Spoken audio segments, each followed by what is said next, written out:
चंद्रनगर राज्य, जहाँ 3 भाई रहते थे। बड़े का नाम भीमा, मंझला का नाम लल्लन और सबसे छोटे भाई का नाम था भोला। पिताजी गुजर चुके हैं, तीनों भाई का विवाह भी हो गया। आज तीनों भाई पिता की संपत्ति का बंटवारा कर रहे हैं। आहा, देखो भाई, मैं सबसे बड़ा हूँ, इसलिए मैं बंटवारे का काम करूँगा। बोलो, तुम लोगों को मंजूर है? भैया, मैं तो मंझला हूँ, आप जो बोलोगे मुझे स्वीकार है। भैया, आप दोनों तो मेरे बड़े भैया हो, मैं तो सबसे छोटा हूँ। आप लोग जो फैसला करोगे मैं उसे स्वीकार कर लूँगा। पिता के जाने के बाद आप दोनों को मैं पिता स्वरूप मानता हूँ। तो फिर ठीक है, सबसे पहले हम खेतों का बंटवारा करते हैं। देखो भाई, हमारे पास 2 खेत हैं और 1 मेड़ है। हम लोग 3 भाई हैं, इसलिए 2 खेत में से 1 मैं और 1 मंझला लल्लन का होगा और बचा मेड़ छोटा भाई यानी कि भोले का होगा। अरे वाह, बहुत अच्छा निर्णय है भैया, मुझे मंजूर है। कहो भोला, तुम तो चुप हो गए, क्या तुम्हें मंजूर नहीं? नहीं नहीं भैया, आप जो कहेंगे वह मुझे मंजूर है। अच्छा तो ठीक है, अब बारी आती है हमारे पिताजी द्वारा लगाए गए आम के पेड़ का। चलो अब आम पेड़ के पास चलते हैं। अब तीनों भाई आम पेड़ के पास आते हैं। आम के पेड़ में 2 डाली है, दोनों डालियों में आम के फल लदे हुए हैं। देखो भाई, ये है आम का पेड़। अब इसका बंटवारा भी कर लेते हैं। देखो, इसमें 2 डाली है और 1 जड़ है।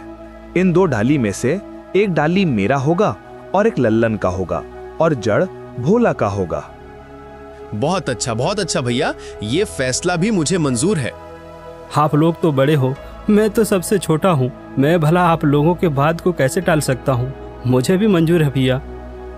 अब तीनों भाई घर के पास आते हैं। अब घर का बंटवारा भी होना है। तो फिर ठीक है, अब बारी आती है इस घर की। इस घर में 4 कमरे हैं और 1 छत है।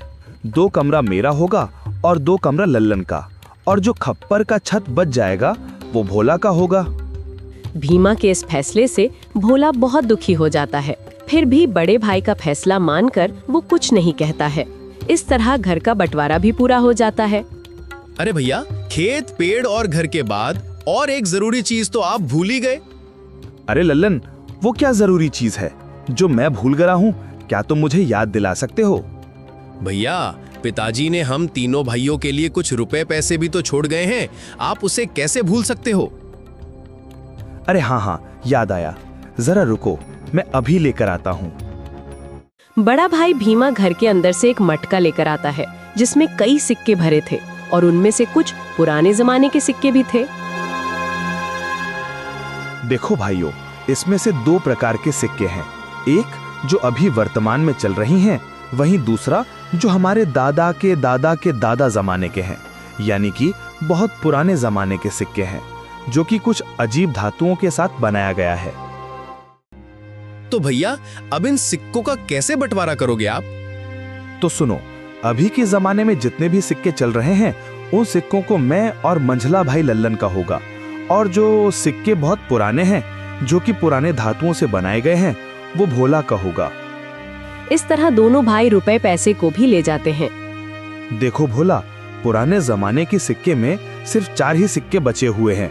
तुम चाहे तो इन 4 सिक्कों को ले जा सकते हो। और बहुत ही पुराने जमाने के 4 सिक्के भोला को देते हैं। भैया, आप दोनों तो सारे रुपये पैसे ले लिए। अगर मेरे तकदीर में ये सिर्फ 4 रुपया ही लिखा है तो मैं उसे स्वीकार करता हूँ। भोला अपने हिस्से के 4 सिक्कों को लेकर घर के अंदर जा ही रहा था कि तभी बड़ा भाई रोककर कहता है, अरे भोला, तू पगला गया है क्या? तूने सुना नहीं? बंटवारा हो गया है। अब इस घर में हम रहेंगे। तुम्हारा हिस्सा तो छत में है, तुमको तो बंटवारा छत में दिया गया है। अब तुम उस खप्पर छत में जाकर रह सकते हो। इस घर के अंदर अब तुम नहीं रह सकते। अब ये घर हम दोनों का हुआ। भैया, आप ही कैसी बातें कर रहे हो? मैं कहाँ जाऊँगा? मेरा तो अभी अभी शादी हुआ है, मैं कहाँ रहूँगा भैया? अरे भोला भाई, ये तो तुम्हें पहले सोचना था ना, जब बंटवारा चल रहा था। अब पछताए क्या करें जब चिड़िया चुग गई खेत। दोनों भाई ने भोला और उसकी पत्नी को घर से धक्के मारकर बाहर कर दिया। वहीं दोनों पति पत्नी गांव के तालाब किनारे अपनी एक छोटी सी कुटिया बनाकर रहने लगे। हे भगवान, यह हमारे साथ क्या हो रहा है? अब ना घर का रहे ना घाट का, कैसे चलेगा जीवन? 2 वक्त की रोटी तो छोड़ो, एक रोटी भी नसीब में नहीं है। अब रोते जाओ, जी भर के रोते रहो। अकल तो तुम्हारी घास चढ़ने गई थी, मेरी मती मारी गई थी जो मैंने तुम्हारे साथ विवाह किया। मेरी तो किस्मत ही खराब है। बड़े भाई बोलकर तुमने कुछ ज्यादा ही इज्जत दे दी। देख लिया नतीजा, अब भुगतो। पद्मा, वह दोनों मेरे बड़े भाई थे। अब बताओ भला, मैं उनसे कैसे सवाल जवाब करता? अच्छा, तुम्हारे बड़े भाइयों ने तो अपने छोटे भाई के लिए कुछ नहीं सोचा? सब कुछ तो रख लिया। तुम्हारे हिस्से में क्या दिया है? खेत के नाम पर मेड़ दिया है और पेड़ के नाम पर जड़ दिया है, घर के नाम पर छत दिया है और पैसे के नाम पर ये आदम जमाने के 4 सिक्के दिए हैं। पद्मा, अब बस भी करो, और कितनी ताने मारोगी? अब छोड़ो उन बातों को। चलो छोड़ दिया, अब बताओ आगे का क्या? क्या करोगे, क्या खाओगे, कुछ बताओगे मुझे? अब मैं क्या करूं पद्मा? अब तो मेरे पास कुछ भी नहीं है। एक काम करता हूँ, मैं मुखिया के पास इन पुराने सिक्कों को लेकर जाता हूँ। शायद इन सिक्कों के बदले मुझे कुछ नया सिक्का मिल जाए।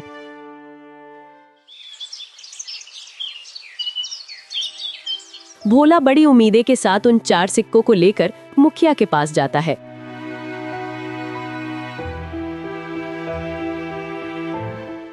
अरे भोला, तुम यहाँ? बताओ कैसे आना हुआ? मुखिया जी, मेरे पास यह सिर्फ 4 सिक्के ही हैं। क्या आप इन सिक्के के बदले मुझे कुछ नए सिक्के दे सकते हैं? अरे भोला, ये सिक्के बेकार हैं। अब ये चलन में नहीं रहा। भला तुम्हें इन सिक्कों के बदले कौन पैसे देगा? सच में तुम बहुत भोला हो। अब मैं क्या करूं? हे भगवान, मैं तो बर्बाद हो गया। मेरा सब कुछ लूट गया। अब देखो भोला, मैंने भी तुम तीनों भाइयों के बंटवारे की बात सुनी है। सुनकर बहुत बुरा लगा। दोनों भाइयों ने तो सब कुछ ले लिया और बदले में तुम्हें कुछ नहीं दिया। ऊपर से उन निर्दयी भाइयों ने तुम्हें घर से भगा भी दिया। हे भगवान, ऐसा भाई तो दुश्मनों को भी ना मिले। अभी क्या करूं मुखिया जी? लगता है मेरी तकदीर में कुछ नहीं है। मेरा मर जाना ही ठीक है।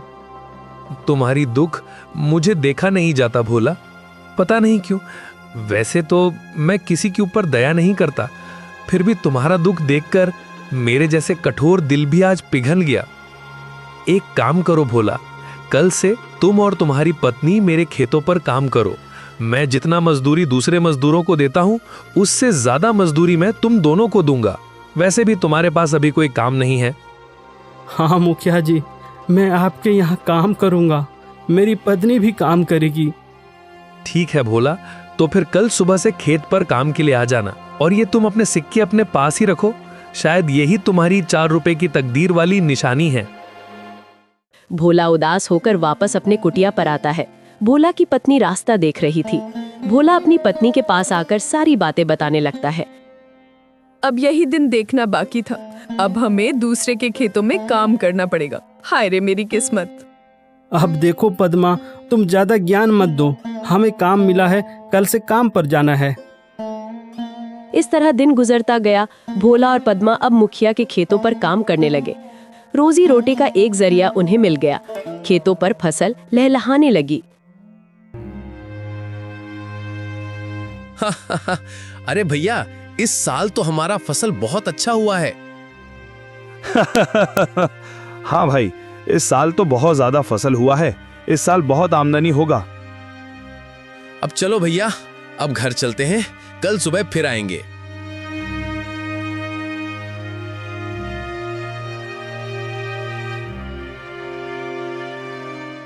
अरे पद्मा, देखो सुबह से दोपहर हो गया है, खाने का वक्त आ गया है। चलो कुछ खा लेते हैं। वैसे आज खाने में क्या है पद्मा? घर में जो भी थी रूखी सूखी सब ले आई हूँ, जाकर ठूसो। थके हारे भोला और पद्मा दोनों खेत के एक किनारे में बैठकर खाना खाने लगते हैं। अरे पद्मा, क्या हुआ? तुम अचानक खाना क्यों बंद कर दी? नहीं नहीं, कुछ नहीं। मैं तो बस ऐसे ही कुछ सोच रही थी। क्यों पद्मा, क्या हुआ, बताओ भी। देखो ना, हम कितना काम करते हैं सुबह से लेकर शाम तक। ऐसा कब तक चलेगा? क्या तुम्हें नहीं लगता कि हमारा कोई संतान भी हो जो बुढ़ापे में हमारा सहारा हो? हाँ पद्मा, बार बार मैं भी यही सोचता हूँ, पर क्या करें, यह सब हमारे हाथ में नहीं, यह तो ऊपर वालों के हाथ में है। पता नहीं किस जन्म की सजा भुगत रही हूँ। भगवान ने तो हमसे मुंह मोड़ लिया है। बेघर होकर हम भटक रहे हैं। हमारे भाग्य में कुछ नहीं, न कोई संतान, न कोई जमीन जायदाद। हाँ पद्मा, अब तो भगवान पर भी भरोसा उठने लगा है। भोला और पद्मा दोनों बातें कर ही रहे थे कि तभी वहाँ अचानक एक चिड़िया आकर बैठ जाती है। अरे अरे, ये देखो तो, यह तो एक चिड़िया है, हमारे पास ही आकर बैठ गई।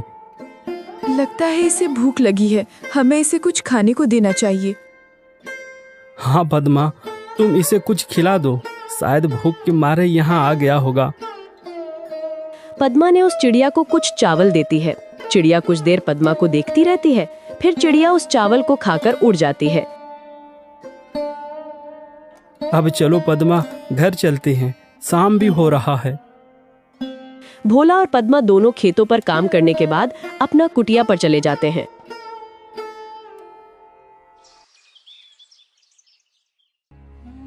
सुनिए भोला जी, ये फावड़ा उठाओ और मेरे साथ चलो। पर कहाँ? तुम फावड़ा लेकर कहाँ जाने की बातें कर रही हो? ज्यादा सवाल जवाब नहीं, मेरे साथ चलो, आज कुछ जरूरी काम करनी है। क्या? कोई जरूरी काम? वो भी इस वक्त, रात को? हाँ जी, आज हम वो काम करने जा रहे हैं जिसे आपको पहले ही कर लेना चाहिए था।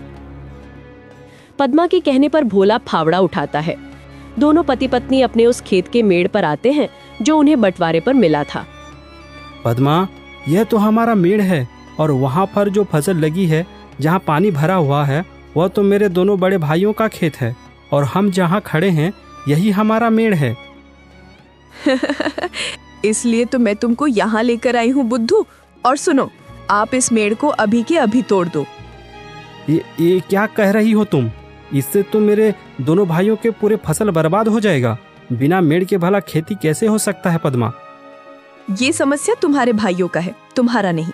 हमारा मेड़ हमारी मर्जी, तोड़े या रखे। अरे वाह पद्मा वाह, मुझे पता नहीं था, तुम तो बड़ी होशियार हो, अब मुझे समझ में आ गया। इस तरह पद्मा और भोला ने खेत के सारे मेड़ को तोड़ दिया, जिससे खेतों से पानी भर गया और फसल बर्बाद हो गया। अगली सुबह जब दोनों भाई खेत पर पहुंचते हैं, हे भगवान, ये क्या हो गया? हमारे सभी फसल तो बर्बाद हो गया। कितनी अच्छी फसल लगी थी, सोचा था इस साल सोने के गहने लूंगा, पर सपना सपना ही रह गया। अरे भाई, हम दोनों तो बर्बाद हो गए रे। कितनी अच्छी फसल लगी थी, अब बिना पानी से सब सूख गया। भला अब फसल कैसे होगी? अरे भैया, वो देखो, खेत का मेड़ को किसी ने तोड़ दिया है। जब मेड़ ही नहीं है तो खेत में पानी कहाँ रहेगा और हम सिंचाई कैसे करेंगे? जरूर ये काम भोला का होगा, जरूर उसने होशियारी की होगी। भीमा और लल्लन दोनों रोते हुए घर को आते हैं। घर आकर अपनी पत्नियों को सारी कहानी बताने लगते हैं। अरे ये क्या हो गया? देखो जी, मेरी बात सुनो। अगर फसल बर्बाद हो गया है तो कोई बात नहीं, हमारा आम का पेड़ तो है। हाँ, तुमने बिल्कुल सही कहा, पर अभी आम पकने को कम से कम 12 से 15 दिन और लगेगा। हाँ भैया, जब आम पक जाएंगे तो हम उसे बाजार ले जाकर अच्छे पैसे कमा सकते हैं। हाँ लल्लन, तुम बिल्कुल ठीक कह रहे हो। अब यही एक रास्ता बचा है, वरना हम सब भूखे मर जाएंगे।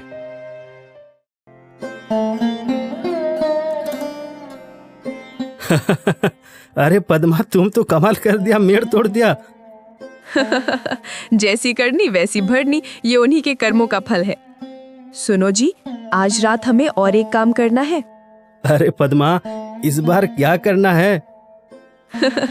अरे बुद्धू, तुम अब देखते जाओ, वो तुम्हें शाम होने के बाद ही बताऊंगी। जैसे ही शाम हुआ, पद्मा और भोला दोनों कुल्हाड़ी लेकर उस आम के पेड़ के नीचे पहुंच जाते हैं जो उन्हें बंटवारे पर मिला था। सुनो जी, क्या यही वो आम का पेड़ है? हाँ पद्मा, यही तो बंटवारे वाला आम का पेड़ है। एक डाल पर बड़े भैया और एक डाल पर मंझला भैया का अधिकार है। तो फिर हमारा हिस्सा कौन सा है? अरे पद्मा, मैंने तो पहले ही तुम्हें बता दिया था कि हमारा हिस्सा सिर्फ जड़ है, इसके अलावा और कुछ भी नहीं। तो फिर ठीक है, इस पेड़ का जड़ तो हमारा है, इसलिए इस जड़ को रखे या काटे हमारी अपनी मर्जी। दोनों पति पत्नी आम के पेड़ को काट देते हैं। आम का पेड़ नीचे जमीन पर गिर जाता है। एक जोरदार आवाज होता है। भीमा और लल्लन दौड़कर पेड़ के पास आते हैं। भोला और पद्मा को दोनों भाई पकड़ लेते हैं। अच्छा, तो तू है भोला, तू हमसे बदला ले रहा है। आज तो तेरा खैर नहीं, तुझे तो इसकी सजा जरूर मिलेगी। अरे रुको भैया, हम इन दोनों को राजा के पास ले चलते हैं और इनको कौड़े की मार वाला सजा दिलवाते हैं। हाँ, बिल्कुल ठीक कहा लल्लन तुमने। भोला और पद्मा को दोनों भाई रात भर कमरे में बांध कर रखते हैं। सुबह होते ही राजा के पास दोनों को लेकर पहुंच जाते हैं। राजा के पास जाकर दोनों भाई ने बताया कि भोला और उसकी पत्नी ने अपराध किया है। अच्छा, तो ये बात है।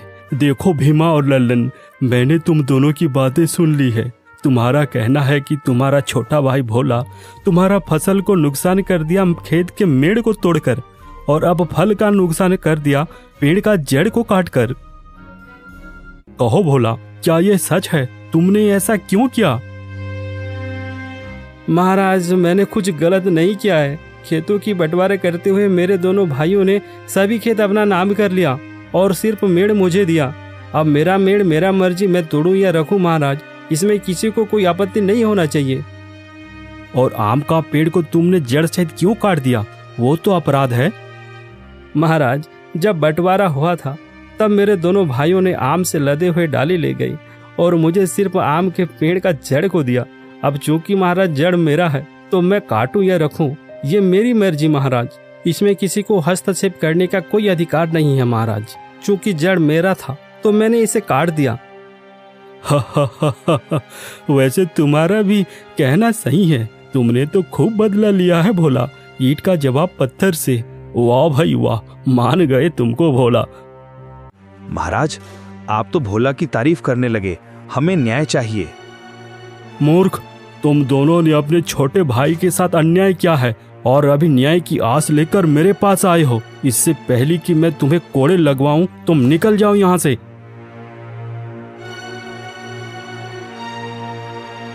उस भोला की इतनी हिम्मत, उसने सरेआम हमें बेइज्जत किया है। उस भोला को तो सबक सिखाना ही पड़ेगा। हाँ भैया, नहीं छोड़ेंगे उसे। भोला और उसकी पत्नी रोज की तरह आज भी मुखिया के खेतों पर काम कर रहे थे। दोपहर के बाद जैसे ही दोनों खाना खाने बैठते हैं, तभी वो चिड़िया दोबारा उनके पास उड़कर आती है। अरे अरे, यह चिड़िया तो फिर से यहाँ आ गई। लगती है भूखी होगी बेचारी। चलो मैं इसे कुछ खाना खिला देती हूँ। देखो ये चिड़िया कितनी प्यारी है। अगर मेरा भी कोई संतान होता तो उसे भी मैं इसी तरह खाना खिलाती। पद्मा ने उस चिड़िया को खाना खिलाया। खाना खाने के बाद वहाँ एक चमत्कार हो गया। चिड़िया अचानक एक युवक के रूप में बदल गया।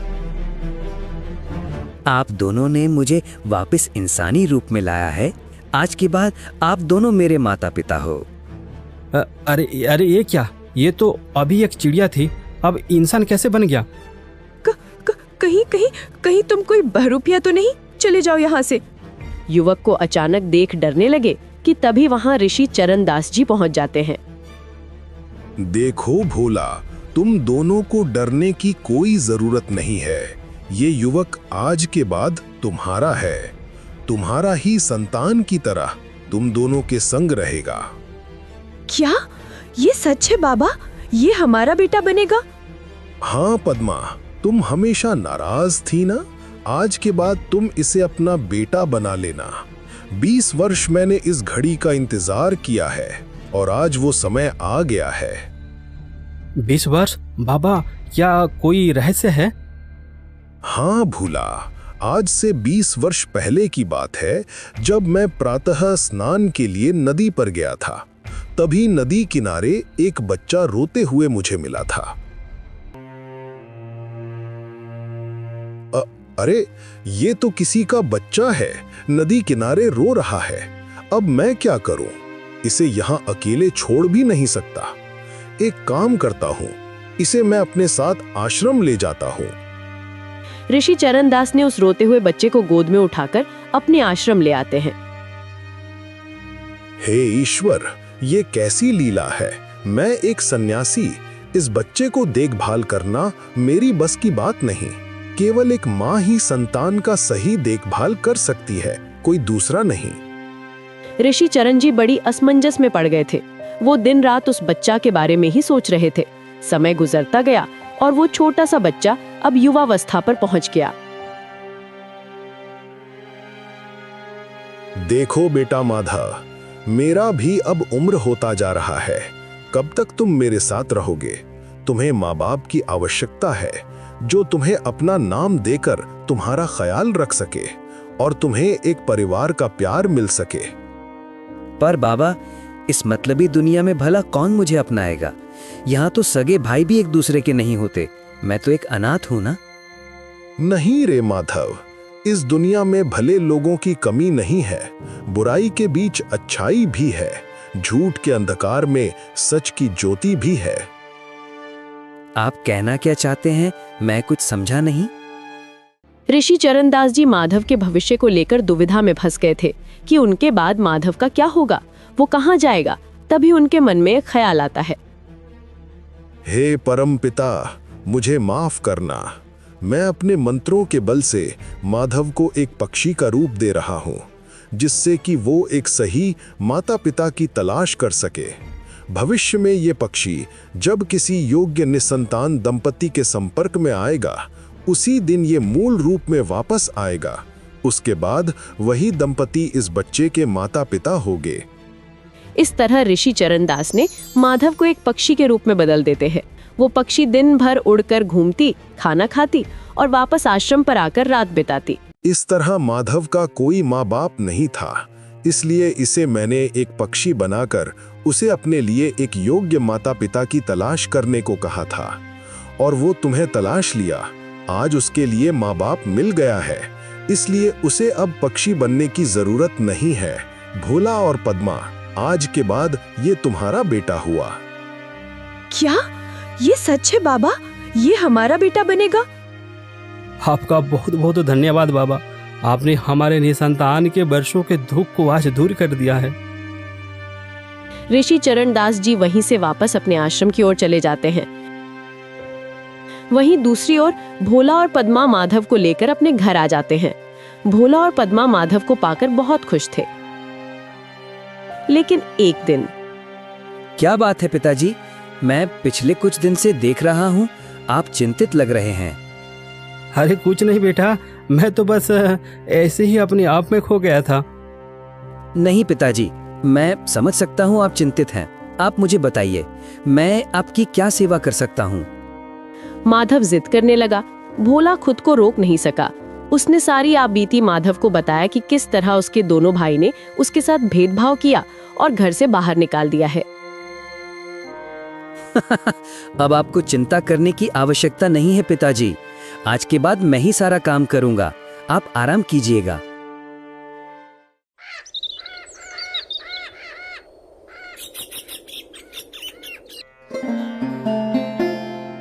पिताजी, मैं जरा अपने चाचाओं से मिलकर आता हूँ। तब तक आप अपना ख्याल रखिएगा। नहीं बेटा नहीं, वहां मत जाओ, वो लोग अच्छे नहीं हैं। पिताजी, अब आप देखते जाइए आपका ये माधव अब कैसे अपने चाचाओं को चक्की पिसवाता है। पिता के मना करने के बाद भी माधव अपने साथ एक कुल्हाड़ी लेकर भीमा के घर पहुंच जाता है। अरे वो कौन हो तुम और यहाँ क्या लेने आए हो? चाचा जी नमस्ते। आपने मुझे पहचाना नहीं? मेरा नाम माधव है। मेरे पिताजी भोला ने मुझे आपके पास भेजा है। क्या भोला का बेटा? रातों रात भोला का बेटा कहाँ से टपक गया? अरे पागल, ये क्या मजाक है? भोला के पास तो कोई संतान नहीं है। तुम जरूर कोई चालबाज हो। ललन, मुझे लगता है ये भोला का कोई नया चाल है। हमें सावधानी से काम करना होगा।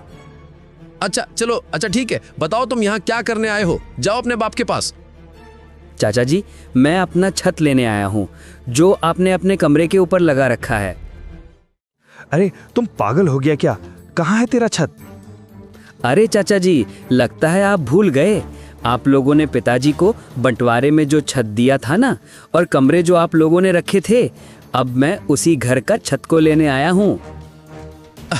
अरे अब ये क्या नया नाटक रे? अगर तू ये छत ले जाएगा तो फिर हमारा कमरा किस काम का होगा? ये लड़के, तू ये छत नहीं तोड़ सकता, अंजाम बहुत बुरा होगा। मैं तो बस मेरा काम करने आया हूँ, आप लोग मेरे काम में दखल क्यों दे रहे हो? इतना कहकर माधव घर के ऊपर चढ़ जाता है और छत को तोड़ देता है। छत टूटने के बाद घबराकर दोनों भाई राजा के पास शिकायत करने पहुंच जाते हैं। अरे भीमा और लल्लन, तुम दोनों फिर से वापस आ गए, बताओ अब क्या हुआ? महाराज, एक जरूरी खबर हमें आपको बतानी है। जरूरी खबर? ऐसा है तो फिर बताओ, क्या खबर लाए हो? महाराज, भोला के पास कोई संतान नहीं है। अचानक रातों रात उसका संतान पैदा हो गया, और वो भी करीब 20 साल का लड़का। हाँ महाराज, और उसने सुबह हमारे घर के सारे छत को तोड़ दिया है और कहता है राजा भी मेरा कुछ नहीं बिगाड़ सकता। सावधान महाराज, मुझे लगता है वो एक बहरूपिया है या फिर कोई गुप्तचर हो सकता है। महाराज, अगर आपने समय रहते उसे गिरफ्तार नहीं किया तो हमारे राज्य और आपकी सिंहासन के लिए खतरा है। अच्छा, तो ये बात है। सैनिकों, जाओ उस भोला और उसके उस आकस्मिक लड़के को लेकर तुरंत राज दरबार पर हाजिर करो। कुछ देर के बाद सैनिकों ने भोला और माधव को पकड़कर राज दरबार पर हाजिर करते हैं। सुनो भोला, क्या ये तुम्हारा संतान है? हाँ महाराज, यह मेरा ही लड़का है, इसका नाम माधव है। माधव, तुमने इनके घर की छत को क्यों तोड़ दिया? और तुमने कहा कि राजा भी मेरा कुछ नहीं बिगाड़ सकते। तुम्हारी इतनी बड़ी हिम्मत कैसे हुई? महाराज, मैंने कुछ गलत नहीं किया और मैंने कुछ गलत नहीं कहा। सुनिए महाराज, बंटवारे में मेरे दोनों चाचा ने घर और कमरा खुद ले लिया और केवल छत मेरे पिता भोला को दिया। अब मैं अपने पिता के हिस्से का सामान को तोड़ूं या रखूं, ये तो मेरा हक है। इसमें गलती कहाँ है महाराज? मैंने तो बस अपने पिता के हिस्से को तोड़ा है, मैंने चाचा जी के सामान को हाथ भी नहीं लगाया। अरे भीमा, क्या तुमने बंटवारे में भोला को छत दिया था? हाँ महाराज, हमने भोला को बंटवारे में घर का छत दिया था और कमरा हमने रखा था। अरे ये कैसा बंटवारा है? फिर तो ये सही है, इसमें भोला और माधव का कोई दोष नहीं है। ये गलत है महाराज, अब बिना छत के हम कैसे रहेंगे? तुम अपने आप को बड़ा चालाक समझते हो भीमा, यह बात तुम्हें पहले ही सोच लेना चाहिए था।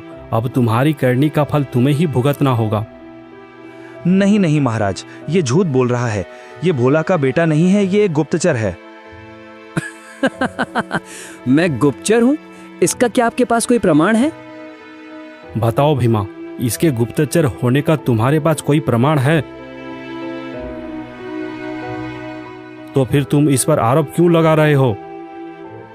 महाराज, अगर प्रमाण की बात है तो पहले इस माधव को प्रमाण मांगिए। क्या ये हमारी खानदानी है या कोई बहरूपिया? माधव, क्या तुम अपना प्रमाण दिखा सकते हो कि तुम इनकी खानदानी वारिस हो? महाराज, मेरे पास प्रमाण है, लेकिन सबसे पहले इन दोनों भाइयों को प्रमाण मांगिए। क्या इनके पास खानदानी होने का कोई प्रमाण है? लल्लन और भीमा, क्या तुम्हारे पास कोई प्रमाण है? प्रमाण? नहीं महाराज, ऐसा तो कोई प्रमाण नहीं है। तो माधव, इन दोनों के पास भी कोई प्रमाण नहीं है। क्या तुम्हारे पास खानदानी होने का कोई प्रमाण या सबूत है?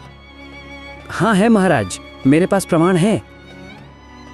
भोला ने माधव को पहले ही 4 सिक्के दे रखे थे। माधव अपने जेब से पुराने जमाने के वही 4 रुपए वाले सिक्के निकालकर राजा को देता है और कहता है कि ये प्रमाण है उसके खानदानी होने का। महाराज, ये रहा प्रमाण।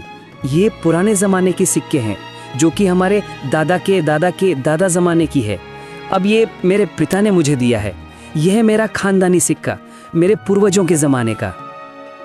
राजा उन सिक्कों को अपने हाथ में रखकर ध्यान से देखकर कहता है, अरे हाँ, ये तो सैकड़ों साल पुराना सिक्का है। उस समय तो मेरे पिताजी भी राजा नहीं थे, बल्कि मेरी भी दादा के जमाने के उसी समय का यह सिक्का है। इसकी बनावट और इसके धातु बिल्कुल अलग है। आज के जमाने में यह सिक्का करोड़ों रुपए का है।